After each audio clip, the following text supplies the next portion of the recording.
राम राम सबको। कैसे हो आप लोग? आशा करती हूँ आप सब ठीक होगे।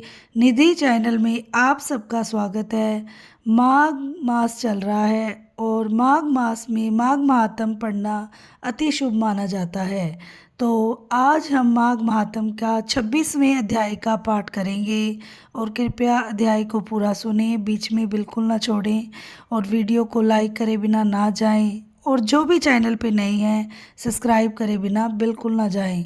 और आपके लाइक सब्सक्राइब से बहुत ज़्यादा हिम्मत मिलती है, तो वीडियो को में अंत तक बने रहें और बेल आइकन को ज़रूर प्रेस करें ताकि मेरी वीडियो की नोटिफिकेशन सबसे पहले आपके पास आए। तो चलो हम 26वें अध्याय की कथा प्रारंभ करते हैं। पथिक कहने लगा कि हे प्रेत, तुमने सारस के वचन किस प्रकार और क्या सुने थे, सो कृपा करके कहिए। प्रेत कहने लगा कि इस वन में कोहरा नाम की नदी पर्वत से निकली है। मैं घूमता घूमता उस नदी के किनारे पहुंचा और थकावट दूर करने के लिए वहां पर ठहर गया। उसी समय लाल मुख और तीखे दांतों वाला एक बड़ा बंदर वृक्ष से उतरकर जल्दी से वहां कर आया जहां एक सारस सोया हुआ था। उस चंचल बंदर ने कई एक पक्षियों को देखकर उस सोए हुए सारस को दृढ़ता से पैरों से पकड़ लिया और सब पक्षी उड़कर वहां से चले गए। परंतु सारसी भयभीत होकर विलाप करती हुई वहीं रुक गई। नींद के दूर होने के तथा भय से नेत्र खोलकर सारस ने बंदर को देखा और मधुर वाणी से कहने लगा कि हे बंदर, तुम बिना अपराध मुझको क्यों दुख देते हो? इस संसार में राजा भी केवल अपराधियों को ही दंड देता है। तुम्हारे जैसे श्रेष्ठ प्राणी किसी को पीड़ा नहीं देते। हम अहिंसक और दूसरे के कामों को नहीं देखते। जल की काई खाने वाले, आकाश में उड़ने वाले, वन में रहने वाले, अपनी स्त्री से प्रेम करने वाले, दूसरों की स्त्री को त्यागने और दूसरों की बुराई से दूर रहने वाले, चोरी न करने वाले, बुरों की संगति से वर्जित, किसी को कष्ट न देने वाले, सो इस प्रकार मुझ निरपराधी को हे बंदर छोड़ दो। मैं तुम्हारे पहले जन्म के सब वृत्तांत जानता हूँ।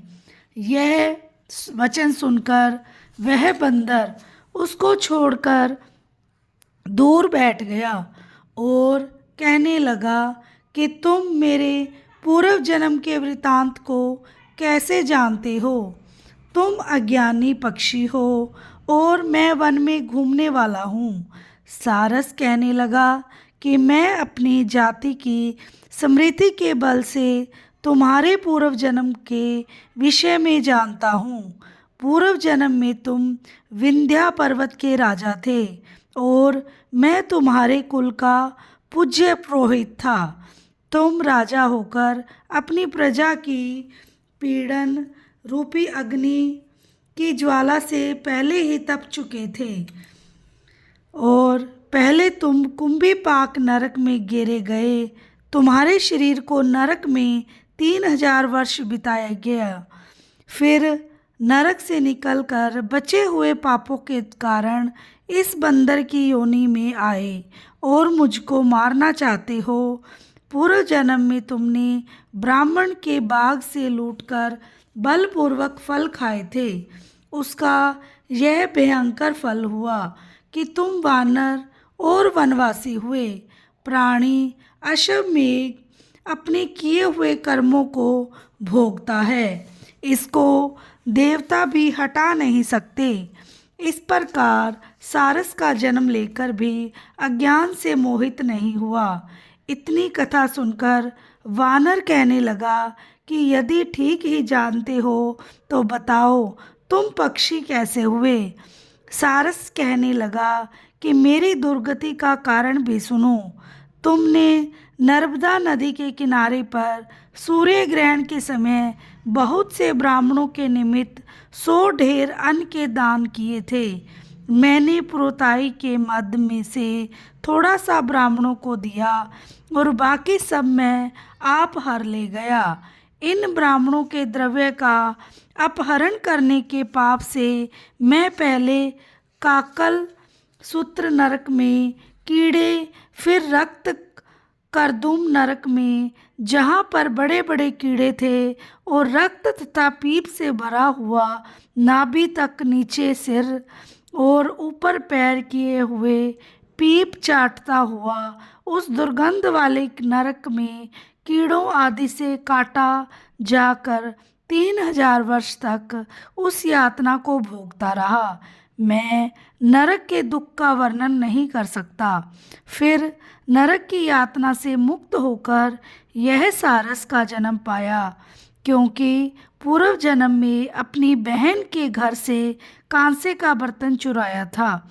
इसको मैंने एक जुआरी को दिया, इसी से मैं सारस योनि में आया। यह मेरी स्त्री और सारसा हुई। यह सब मैंने तुमसे कर्म फल कहा। अब भविष्य की बात भी सुनो।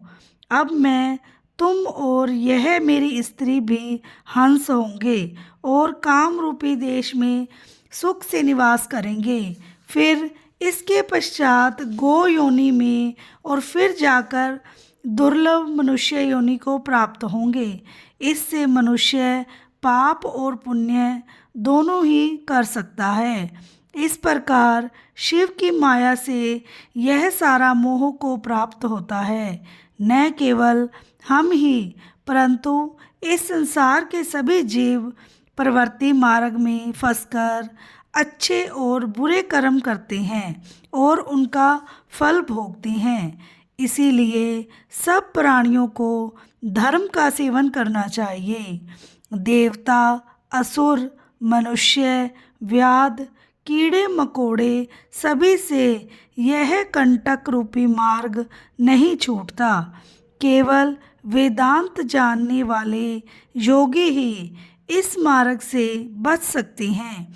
इसी कारण बड़े बड़े महात्मा भी कर्म फल को टाल नहीं सकते। उपाय से तथा बुद्धि से कोई भी इसको नहीं बदल सकता। तुम पहले राजा थे और फिर नरक में गए, अब बंदर की योनि में वन वन में फिरते हो और फिर भी ऐसा ही जन्म पाओगे। ऐसा विचार कर आनंद पूर्वक और धैर्य धरकर विचरते हुए काल की प्रतीक्षा करो। तब वानर ने कहा कि पहले जन्म में मैं तुम्हारी पूजा करता था, अब तुम मुझको प्रणाम करते हो। तुम जाति के स्मरण के मेरे पूर्व जन्म के वृतांत को जानते हो, सो आनंद पूर्वक रहो, तुम्हारा कल्याण हो। तुम्हारे वचनों को सुनकर मैं मोह रहित होकर मैंने नदी के तट पर बंदर और सारस का संवाद सुना। सब मुझको बोध हुआ और मोह तथा शोक का नाश हुआ। बोलो श्री विष्णु भगवान की जय हो, श्री शंकर भगवान की जय हो। आशा करती हूँ आपको मेरी कथा पसंद आई होगी और कथा में अगर मुझसे कोई गलती हो तो मुझे क्षमा करना। और कथा के अंत में कीर्तन अवश्य करना चाहिए। श्रीमन नारायण नारायण नारायण, भजमन नारायण नारायण नारायण, लक्ष्मी नारायण नारायण नारायण, जपमन नारायण नारायण नारायण, भजमन नारायण नारायण नारायण, श्रीमन नारायण नारायण नारायण, लक्ष्मी नारायण नारायण नारायण। बोलो श्री विष्णु भगवान की जय हो। मिलते हैं नेक्स्ट वीडियो में नेक्स्ट अध्याय के साथ। राधे राधे, जय श्री श्याम।